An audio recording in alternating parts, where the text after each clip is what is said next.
On the morning of January 15th, 1947, a woman named Betty Bersinger was walking through a vacant lot in the Leimert Park neighborhood of Los Angeles with her 3-year-old daughter. It was a Tuesday morning. The lot was overgrown with weeds and winter grass. Bersinger was on her way to a shoe repair shop. She was not looking for anything unusual. She saw something white in the grass. She thought at first that it was a broken store mannequin, the kind of display figure that might have been discarded from a nearby business, its torso separated from its legs by whoever had thrown it away. This is Global Mystery Archive. True crime and cold cases. I'm Clara Wells. Tonight, we're opening one of Los Angeles' most notorious unsolved murders, the case of Elizabeth Short, better known to the world as the Black Dahlia. She looked more carefully. It was not a mannequin. The body of a young woman lay in the grass, arranged with a precision that would later strike every investigator who examined the scene as deeply disturbing. She was lying on her back, her arms raised above her head, her legs straight and slightly apart. She had been positioned deliberately in a specific configuration. She had been placed there, not fallen there. She had been completely bisected at the waist. The two halves of her body were separated by several inches of bare earth between them, the cut so clean and the body so thoroughly drained of blood that the grass around her was dry. She had been killed elsewhere, cleaned, and brought to this vacant lot to be displayed.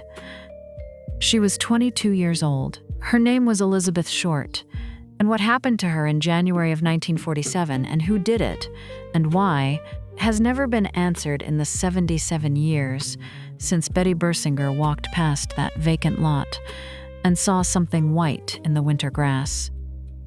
Before the legend, before the nickname, before the case files and the suspects and the decades of investigation, there was a person. Elizabeth Short was born on July 29th, 1924, in Hyde Park, Massachusetts, the second of 5 daughters in a working-class family whose particular difficulty was the disappearance of her father. Cleo Short faked his own death in 1930 during the Depression, abandoning the family. He later resurfaced, and he and Elizabeth eventually reconnected.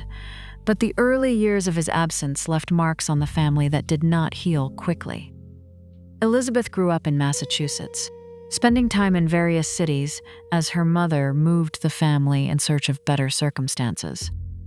She was, by the accounts of people who knew her during her childhood and adolescence, a warm and personable young woman, sociable, interested in people, with the kind of attractiveness that made her memorable in the rooms she entered. She had ongoing respiratory problems that sent her to warmer climates in the winter months, and it was in pursuit of better health and better weather that she first traveled west. California was, in the mid-1940s, what it had always been for young Americans with ambition and uncertain prospects. The place where things were happening, where the future was being invented, where a person with the right combination of looks and determination might find a life that the East could not offer. Los Angeles in particular carried the specific glamour of the film industry, the knowledge that people not so different from yourself had walked into this city and walked out of it famous. Elizabeth Short was not specifically focused on becoming an actress, though she was interested in the entertainment world in the way that many attractive young women of her era were. She was working towards something. Some life that was better, more exciting, more meaningful than the limited options available to women of her background in the 1940s. She worked various jobs. She formed relationships with men, several of them connected to the military in the wartime and immediate post-war years. She moved between Los Angeles and San Diego and various other California locations. People who knew her described her as friendly, as someone who enjoyed company and social engagement, as a person who had not yet found the specific thing she was looking for, but was actively and optimistically searching for it. There was nothing about Elizabeth Short that foreshadowed what happened to her. There is never anything about anyone that foreshadows what happened to her. She was 22 years old. She was someone's daughter, someone's friend, someone's brief romantic interest, someone whose life was still in the process of being formed. She was a real person, in a real city, with a real future that was taken from her by someone whose identity the city has never revealed. Betty Bersinger's call to the Los Angeles Police Department on the morning of January 15, 1947, was the beginning of what would become one of the most extensive and ultimately fruitless investigations in the history of American law enforcement. The officers who responded to the call found what Bersinger had found: a body, bisected, positioned, drained of blood, lying in the winter grass of the Leimert Park lot on Norton Avenue. The scene had a quality that several of the responding officers later described in their reports and in subsequent interviews as unlike anything they had encountered. Not simply because of the violence done to the body, which was extreme, but because of the evident deliberateness of the arrangement. The body had been washed. Not just cleaned of blood, washed thoroughly, the skin pale and almost luminous, the body itself positioned with the particular care of someone who had taken time with it. The positioning of the arms, the straightness of the legs, the specific separation of the two halves of the body, these details communicated intention. They said that whoever had done this had stood over the body after death and arranged it in a specific way, for a specific purpose, with a specific audience in mind. The audience was the people who would find her. The communication was unclear, whether it was a statement of power, a display of contempt, twisted kind of artistic gesture, or something else entirely could not be determined from the evidence. But the communication was deliberate. This was not a body dumped carelessly. This was a body placed. The press arrived quickly. Los Angeles in 1947 was a city with multiple competing newspapers, each alert to the kind of sensational story that sold copies, and word of an unusual murder in Leimert Park spread through the press corps with the speed that such stories always travel. Photographers were at the scene while detectives were still processing it. The images taken that morning, the pale body in the winter grass, the vacant lot, the ring of officers and reporters, were on front pages across the country within days. The victim was initially unidentified. She was a young woman with dark hair and a distinctive bisection wound. She had no identification on her person, nothing that allowed the officers at the scene to determine who she was. Her fingerprints were sent to the FBI. Within a day, the identification came back. Elizabeth Short, 22 years old, from Massachusetts. The pathological evidence from Elizabeth Short's autopsy told a story whose details became both the foundation of the investigation and the source of the case's most disturbing characteristics. She had been killed by blows to the head, specifically by lacerations to the right side of her temple, consistent with a blunt instrument. She had also sustained cuts to the corners of her mouth, what investigators described as a Glasgow smile, the cuts extending the mouth's width in a manner that required the application of a blade while the victim was alive and capable of suffering. She had been alive during at least some of what was done to her. The full extent of her suffering cannot be determined from the physical evidence, and it serves no useful purpose to dwell on it beyond what the investigation requires. She suffered. She died. And whoever was responsible for her death spent a significant amount of time with her body after death, performing actions that required knowledge, equipment, and a particular quality of psychological composition that investigators found deeply significant. The bisection was precise, not the product of frenzied violence, but of deliberate, controlled cutting. The body had been drained of blood with a thoroughness that required either medical or anatomical knowledge or significant experience with the process of draining a body, the kind of knowledge that a physician, a mortuary worker, or someone with equivalent experience might possess. The body had been washed after death. The skin showed evidence of scrubbing. A deliberate cleaning of the physical evidence of what had been done, conducted with the care of someone who understood forensic investigation and was attempting to limit the information available to investigators. The body had been transported. There was no blood at the discovery site, none at all on the grass, in the soil, anywhere in the immediate vicinity. Elizabeth Short had not been killed in the vacant lot on Norton Avenue. She had been killed somewhere else, somewhere with adequate facilities for the process that was carried out on her body, and then transported, probably in a vehicle, and placed in the lot where Betty Bersinger found her. These characteristics, the precision, the knowledge, the deliberateness, the planning, told investigators something specific about their suspect. They were looking for someone organized, someone with relevant knowledge or experience, someone with access to a private space, and probably a vehicle. They were looking for someone who was in control of themselves during and after the commission of an act of extreme violence. This profile was both informative and, ultimately, insufficient to identify a specific person from among the millions of residents of Los Angeles County. The investigation into the murder of Elizabeth Short became, within days of her identification, the largest murder investigation in the history of the Los Angeles Police Department to that point, and one of the largest and most chaotic in American law enforcement history. The LAPD assigned over 150 officers to the case at its peak. The department received hundreds of tips, thousands of letters, and an extraordinary volume of false confessions. More than 150 men confessed to the murder of Elizabeth Short in the weeks and months following her death, each requiring investigation and each ultimately dismissed. The ratio of false confessions to genuine leads was an investigative nightmare that consumed resources and attention that might otherwise have been directed more productively. The killer made direct contact. On January 24, 1947, 9 days after the body was discovered, a telephone call was made to the city editor of the Los Angeles Examiner. The caller identified himself as Elizabeth Short's killer and stated that he would be sending some of her belongings to the newspaper. He did. Several days later, a package arrived at the Examiner's offices containing Elizabeth Short's birth certificate, her address book, and several photographs. The items had been washed in gasoline, deliberately treated to destroy fingerprint evidence and other trace materials.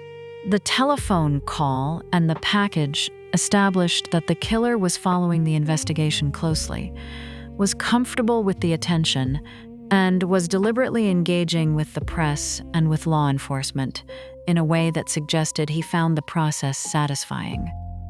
The willingness to contact the newspaper, the deliberate washing of the materials, the selection of items that would confirm his identity without providing investigative leads. These were the actions of someone in control of the situation. The LAPD, under the investigative limitations of 1947, could not trace the call. The items provided no fingerprints. The address book contained numerous names, many of whom were investigated, none of whom were charged. The investigation continued for years. Multiple promising leads were pursued and abandoned. The case was never officially closed.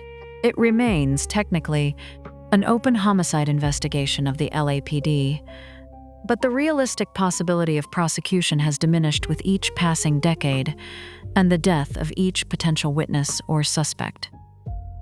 77 years of investigation, official and amateur, journalistic and academic, have produced a substantial roster of individuals who have been seriously proposed as the killer of Elizabeth Short. None has been charged, none has been conclusively identified. The case remains, in the most literal sense, unsolved. The suspect who has attracted the most sustained attention in recent decades is Dr. George Hill Hodel, a physician who practiced in Los Angeles in the 1940s, and who was, by the standards of his era and profession, a man of unusual characteristics. Hodel was brilliant, educated, and deeply morally complex, a man whom the Los Angeles District Attorney's Office investigated for a range of offenses in the late 1940s including a charge of incest involving his daughter that produced a trial but not a conviction. The case against Hodel was constructed and published by his own son, Steve Hodel, a former LAPD detective who spent years investigating his father and published his findings in a 2003 book. Steve Hodel's argument rests on circumstantial evidence, geographic proximity, professional capability, the timing of his father's movements, behavioral characteristics, as well as on audio recordings made by district attorney investigators in 1950 that contain, according to Steve Hodel's analysis, an apparent reference by George Hodel to the Short murder. The argument is circumstantial and contested. George Hodel died in 1999 before his son's investigation produced its conclusions. He was never questioned about the Short murder by law enforcement. Whether the audio recordings contain what Steve Hodel believes they contain has been debated by linguists and audio analysts who have reached different conclusions. Other suspects include Walter Bailey, a physician who lived on the street adjacent to the discovery site and who had the medical knowledge consistent with the killer's apparent anatomical skill. Leslie Dillon, a bellhop who came to the attention of the LAPD through a criminal psychiatrist and whose alibi for the relevant period was imperfect. Mark Hansen, a nightclub owner with whom Elizabeth Short had connections and whose name appeared in her address book. Each of these suspects has advocates. Each has arguments against their guilt. None has the definitive physical connection, the DNA, the eyewitness, the confession that can be verified that would close the case. The killer of Elizabeth Short was almost certainly someone who knew Los Angeles, who had relevant professional knowledge or experience, who had access to a private space, and who had some connection, direct or indirect, to Elizabeth Short herself. Beyond these broad parameters, the evidence does not point with sufficient specificity to anyone. The name Black Dahlia did not come from law enforcement. It came from a newspaper, the Los Angeles Examiner, one of the city's competing dailies, owned by William Randolph Hearst, and committed to the kind of sensational coverage that sold copies in the competitive post-war press environment. Coined the nickname in the days following the discovery of Elizabeth Short's body. It was a reference, probably, to a 1946 film noir called The Blue Dahlia, and to the dark hair and dark clothing that Elizabeth Short favored. The name was memorable, evocative, and perfectly calibrated to the press environment that was already making the case a national story. The nickname did what nicknames of this kind always do. It transformed a real person into a character. Elizabeth Short became the Black Dahlia, and the Black Dahlia was a figure in a story rather than a human being in a life. The name made the case easier to refer to, easier to discuss, easier to sell. It also made the victim easier to think of as something other than herself. This transformation has complicated every subsequent engagement with the case. The Black Dahlia as a cultural phenomenon. The films, the novels, the true crime podcasts, the documentary series, draws its energy from the atmospheric qualities of the case, the gothic glamour of post-war Los Angeles, the beautiful young woman with the dark hair, the impossible crime scene in the winter morning.